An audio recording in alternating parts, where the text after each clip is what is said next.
Hello दोस्तों, नमस्कार, जय Hind, love you. I hope आप लोग बहुत अच्छे होंगे। इसी के साथ आप लोगों का डेली 25 सीरीज में बहुत बहुत स्वागत है। ठीक है ना।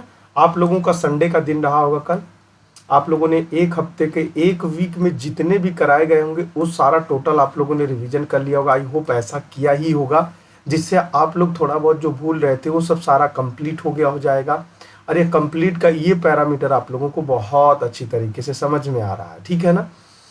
एक दो दिन के लिए वीडियो लेट हुआ है, फिर से आज से कंटिन्यू हो जाएगा। टाइम से अपना 11-12 बजे के बीच में आप लोगों को मिल जाया करेगा। और स्टैटिक पोर्शन के जो भी वीडियो होते हैं एप्लीकेशन, वो भी सारा सब आप लोगों को मेंशन होता चलेगा। चलिए अब सवाल पर चलते हैं।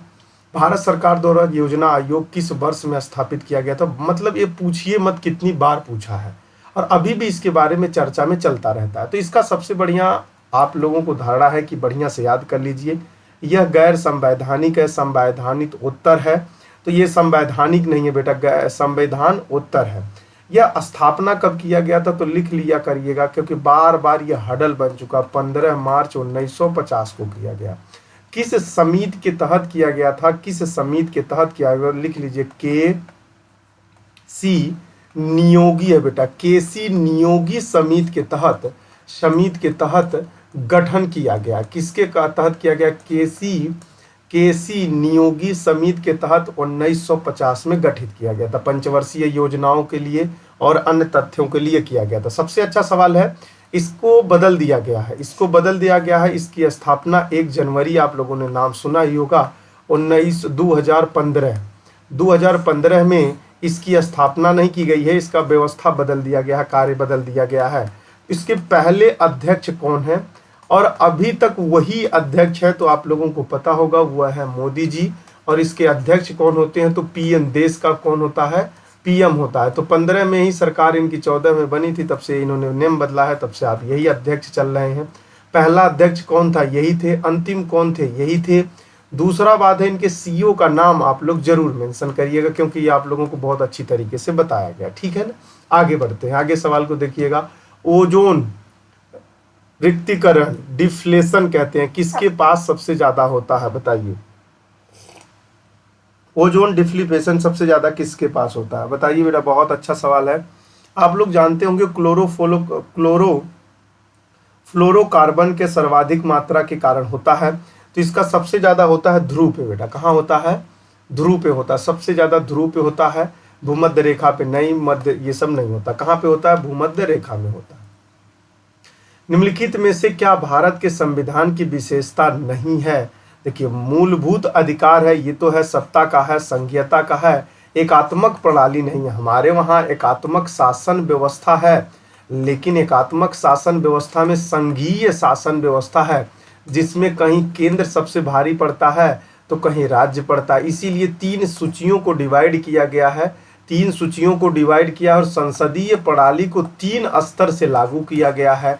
एक ग्राम पंचायत स्तर पे है, एक राज्य स्तर पर है, एक केंद्र स्तर पे है। और 3 सूचियों में शक्तियों का बंटवारा किया गया है। संघ सूची, राज्य सूची, समवर्ती सूची में डिवाइड किया गया। इसलिए हमारे वहाँ एकात्मक नामक शासन प्रणाली व्यवस्था नहीं, आलोचनात्मक है, ये एकात्मक नहीं है।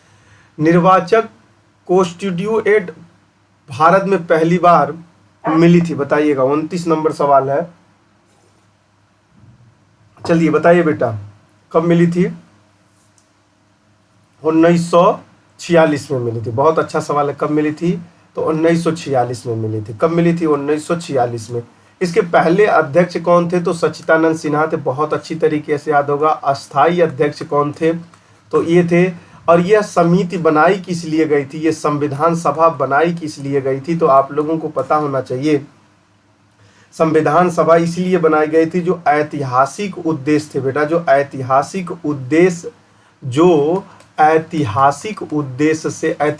उद्देश्य एवं प्रस्तावना पर चर्चा करना था। यही सारा कुछ सिस्टम था। ठीक है ना। आगे बढ़ते हैं। आगे बढ़े, फिर आगे बढ़ते चलें, कम समय में ज्यादा। पहला आधुनिक ओलंपिक खेल कहाँ पे हुआ था? कहाँ हुआ था और कब हुआ था? ये देख लीजिए। ये तो आप लोगों को याद होगा, 1886 ही है बेटा। ग्रीस की राजधानी का नाम आप लोगों ने सुना होगा, जिसका नाम एथेंस है बेटा। एथेंस, ग्रीस की राजधानी का नाम एथेंस है, वहीं पे हुआ था बेटा ये। एथेंस में हुआ था, आप लोगों को बहुत अच्छी तरीके से पता होगा। अच्छा, हेडक्वार्टर कहाँ पे है आप लोग बता सकते हैं? लुसाने का नाम सुने हैं कि नहीं? लुसाने सुआने, लुसाने कहाँ पर है? तो ये स्विट्जरलैंड में है। हेडक्वार्टर इसका लुसाने में है। पहला गेम एथेंस में हुआ था। कब हुआ था? 1896 में। कितने वर्ष पे होता है? तो 4 वर्ष पे ये होता है चुनाव, मतलब गेम। स्वतंत्रता, स्वतंत्रता, स्वच्छता स्वतंत्रता से अधिक महत्वपूर्ण है, ये किसने कहा था? स्वच्छता स्वतंत्रता से अधिक महत्वपूर्ण है, ये किसने कहा था? बताइए किसने कहा था? बहुत अच्छा सवाल है।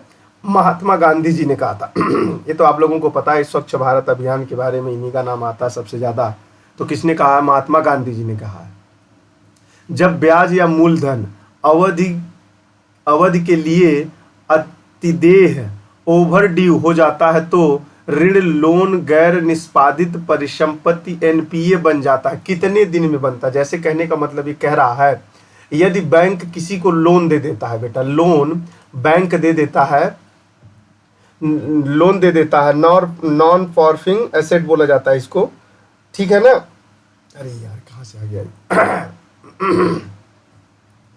अरे चलो, तो नॉन परफॉर्मिंग एसेट बोला जाता है, तो गैर निष्पादित परिसंपत्ति। तो ये 90 दिन के अंदर, यदि बेटा 90 दिन के अंदर अंदर यदि आप लोन नहीं चुकाओगे तो उसको क्या कर दिया जाए? ओवरड्यू में गवर्नमेंट कर देती। जैसे आप लोग बैंक से 1 लाख रुपया लिए, उसको बोली 1 लाख रुपया आप लोगों ने बैंक से लिया, अब इसको चुकाना था आप लोगों को। बैंक बोला कि ठीक है भैया इसको चुका दीजिएगा, अपने समय पे देन लेन करते रहिएगा। लेकिन आप 90 डेज तक नहीं कुछ देन लेन किए ना, तो बैंकवा एनपीए साबित कर देगा। एनपीए जैसा करेगा ना बाबू, नॉन परफॉर्मिंग एसेट जैसे करेगा ये, तो बैंकवा घाटा में जाने लगेगा, सरकार को नुकसान होने लगेगा। यही कार्यक्रम आगे है, बढ़िए। 2011 की जनगणना के अनुसार भारत में निम्नलिखित में से किस राज्य में जनसंख्या घनत्व सबसे कम है? बताइएगा, सबसे कम किस में है? जनसंख्या घनत्व किस में सबसे कम है? बताइए, बहुत अच्छा सवाल ये भी है। जनसंख्या घनत्व सबसे कम किस में है? बताइए। चलिए, नहीं बता पा रहे हैं तो मैं बताता हूं, अरुणाचल प्रदेश है। 1 किलोमीटर में, मैंने जियोग्राफी का क्लास इससे लिया है, आइकन बटन में देखिएगा, आप लोगों को मिल जाया करता है। 1 किलोमीटर में बेटा, 1 किमी में कितनी जनसंख्या निवास करती है, उसी को जनसंख्या घनत्व कहते हैं। तो सबसे ज्यादा कम कहाँ पे करती है? तो अरुणाचल प्रदेश करती है। कितना? 17 व्यक्ति बेटा। कितना व्यक्ति? 17 व्यक्ति पर किमी है बेटा। कितना है? पर किमी है, ठीक है ना? उसके बाद कौन आएगा? उसके बाद मिजोरम आता है, मिजोरम आता है बेटा। उसके बाद मिजोरम आता है, उसके बाद सिक्किम आता है, इसके बाद सिक्किम का नाम आता है, सिक्किम का नाम आ जाएगा। उसके बाद यदि जानना चाह रहे हो तो मणिपुर रख लीजिए बेटा, मणिपुर नाम लिख लीजिए, मणिपुर रख लीजिए। उसके बाद नागालैंड आता है, ठीक है ना? ये क्रम है जो सबसे कम जनघनत्व के लेवल को मेंटेन करता है। चलिएगा, और सबसे ज्यादा जन घनत्व कहाँ है? तो दिल्ली का है। आप लोगों को बताए थे 11,000 कुछ। जब सरकार का कुल राजस्व उधार होकर छोड़ नियोजित व्यय से कम है तब उसे क्या कहा जाता है? बताइए। 34 नंबर सवाल के जवाब दीजिए। सकल राजकोषीय घाटा बराबर क्या होता है बेटा? कुल व्यय प्लस राजस्व प्राप्ति प्लस गैर ऋण सृजित प्राप्ति कहा जाता है। मतलब कितना प्राप्त कर रहे हैं और कितना ज्यादा आ रहा है, राजकोषीय घाटा कहते हैं। क्या कहते हैं उसको? राजकोषीय घाटा कहते हैं, राजकोषीय घाटा कहते हैं। ये सवाल आएगा भी कि नहीं आएगा भाई? आ जाना चाहिए बेटा। देखिए, जब आप 1 ग्राम तांबा या तांबा कॉपर पाउडर वाले चाइना डिस्क को गर्म करते हैं तो पाउडर की सतह पर एक काला पदार्थ बनता है। इसका क्या कारण है? तो यही पूछ रहा है आप लोगों से। चलिए, सवाल कट गया लेकिन सवाल मैंने पढ़ के सुना दिया है। बताइएगा क्या बनेगा बेटा? ऑक्सीकरण हो जाएगा। क्या हो जाएगा उसका? ऑक्सीकरण हो जाएगा। और ऑक्सीकरण के बारे में समझाया है मैंने। प्रोटिस्टवा जीव द्वारा गति के लिए निम्न में से किस विशेषता का उपयोग किया जाता है? प्रोटिस्टा बेटा, बताइए। 36 नंबर सवाल, बढ़िया से जवाब दीजिए, जल्दी करिएगा। ये अपना आकृति भी बदलने में काफी माहिर होते हैं, जैसे जीवाणु, बैक्टीरिया आदि प्रकार के सुकेंद्रित कोशिकाएं होती हैं। तो कौन सा है? फ्लैजिला है बेटा, फ्लैजिला है जो इस संघ के साथ गति करता है और ये अपना आकार बदलने में सक्षम होता है, ठीक है ना? आगे बढ़ते हैं। आगे बढ़ते रहिए सदा। एक पढ़े होंगे यूकैरियोटिक, और एक यूकैरियोटिक कोशिका में एक नाभिकीय सहित झिल्ली से बंधे अंग होते हैं जो कोशिकीय प्रक्रियाओं को में कार्य करने में सहायक है। 37 नंबर सवाल के जवाब दीजिए जिससे आप बेहतर लगा पाए। जल्दी करिए बेटा। क्या हो जाएगा? अलगाव हो जाएगा। क्या हो जाएगा? द्विव्याजन, समावेशन नहीं, अलगाव हो जाता है। क्योरेट यूकैरियोटिक है। ठीक है, आगे बढ़ते हैं। हिमालय पहाड़ों का उदाहरण क्या है? हिमालय पहाड़ों का उदाहरण क्या है तो बताइएगा। 38 नंबर सवाल। हिमालय पर्वत का उदाहरण क्या है? परत है बेटा। क्या है ये? हिमालय पर्वत का उदाहरण परत है। परत कैसे है आप लोगों को पता होगा। हिमालय पर्वतों का उदाहरण क्यों है बेटा? यह धरातलीय चट्टानों से उत्पन्न हुआ है तो आप लोगों को पता है। परतदार और बलित पर्वतों से हुआ है। तो हिमालय के सिवा और कौन कौन है? अल्पास है बेटा, अल्पास है। यूराल का नाम सुने होंगे आप लोग, यूराल। राकीज पर्वत का नाम सुने होंगे आप लोग, राकीज पर्वत का नाम सुने होंगे। एंडीज पर्वत का नाम सुने होंगे, एंडीज पर्वत का नाम सुने होंगे। ये सब क्या है बेटा? बलित पर्वत है जो परतदार बनते जाते हैं, वही बात कर रहा है। चलिए अब ये सवाल देखिएगा। चावल की एक अनोखी किस्म पोकाली जो लवणता को बनाए रख सकती है, वह स्थान रूप में भारत के किस राज्य में उगाया जाता है? इस तरह से कह रहा है, बताइएगा किस राज्य में उगाया जाता है बेटा? सर्वाधिक किस राज्य में उगाया जाता है? इस बात को ध्यान रख के निकालिएगा। ये हो जाएगा केरल राज्य में उगाया जाता है। कहाँ पे उगाया जाता है? केरल के राज्य में उगाया जाता है बेटा। कहाँ उगाया जाता है? केरल के राज्य में उगाया जाता है। कांगड़ा चित्रकला शैली, देखिएगा बड़ा अच्छा सवाल है, कटेगा थोड़ा सा बड़ा है। कांगड़ा चित्रकला शैली स्कूल ऑफ पेंटिंग के संदर्भ में निम्नलिखित में से कौन सा कथन सही है? कांगड़ा चित्रकला के बारे में पूछ रहा है बेटा, तो सवाल कटा होगा। देखिएगा सवाल कटेगा। इसका विषय प्राकृतिक में शुष्क है। इसका विषय समुद्रगुप्त के शासनकाल के दौरान हुआ था। यह वैष्णव परंपराओं से प्रेरित हुआ था। इसमें गहरे लाल एवं काले रंग के साथ सशक्त रंगों का उपयोग किया जाता है। फिर से सवाल एक बार पढ़ लीजिए, नहीं समझ में आया तो। कांगड़ा चित्रकला शैली स्कूल ऑफ पेंटिंग के संदर्भ में निम्नलिखित में से कौन सा कथन सही है? तो अब लगाइए। अब तो आप नहीं कह सकते सर नहीं बताया, दिखाया। देख लीजिए एक बार, फिर से देखिए, फिर आ जाइए आगे। चलिए 40 नंबर सवाल के जवाब दीजिए, धड़ाक से दीजिएगा। कांगड़ा वैष्णव परंपराओं से संबंधित सवाल है। जब तक आप समझ नहीं पाएंगे तो ये सवाल हो जाएगा। वैष्णव परंपराओं से क्या नाम है बेटा? ये संबंधित है। ठीक है ना, आगे बढ़ें, आगे बढ़ें। भारत में सर्वोच्च शांति काल वीरता पुरस्कार बेटा, सर्वोच्च शांति काल वीरता पुरस्कार विजय कौन सा है? बताइएगा। 41 नंबर सवाल कौन सा है? तो आप लोगों को ये बहुत अच्छी तरीके से पता होगा। अशोक का हो जाएगा बेटा, अशोक चक्र हो जाएगा। क्या हो जाएगा? अशोक चक्र हो जाएगा। क्या हो जाएगा? अशोक चक्र हो जाएगा, जिससे आप लोगों को बहुत अच्छी तरीके। अशोक चक्र का कब शुरुआत किया गया था तो लिख लीजिएगा 4 जनवरी बेटा। कब किया गया था? 4 जनवरी 1952 को किया गया था। कब किया गया था? 4 जनवरी 1952 को किया गया था। आगे सवाल पे बढ़िएगा। डूरंड कप किस खेल से संबंधित है? डूरंड कप किस खेल से संबंधित है बताइएगा। पहली बार इसका आयोजन डूरंड कप का कब किया गया था ये सब बताया गया है, लेकिन चलिए लिख लीजिए, याद नहीं होगा। इसी में किया गया था, 888 में किया गया था। ठीक है ना, बताइए कब किया गया था? चलिए बताइए कब किया गया था बेटा? ये फुटबॉल से संबंधित है। किससे संबंधित है? फुटबॉल से संबंधित है। किससे संबंधित है? फुटबॉल से संबंधित है। भक्ति संत अंडाल निम्नलिखित धार्मिक संप्रदाय में किससे संबंधित है? 43 नंबर सवाल के जवाब दीजिएगा। थोड़ा सा मुझे बोलने में दिक्कत हो रही है क्योंकि मेरे मुंह में बहुत ज़्यादा छाला पड़ गया, जिससे मुझे शब्द निकालने में और बहुत ज़्यादा एक्सप्लेन करने में नहीं जा रहा हूँ, क्योंकि मुझे बोलने में बहुत कठिनाई हो रही है।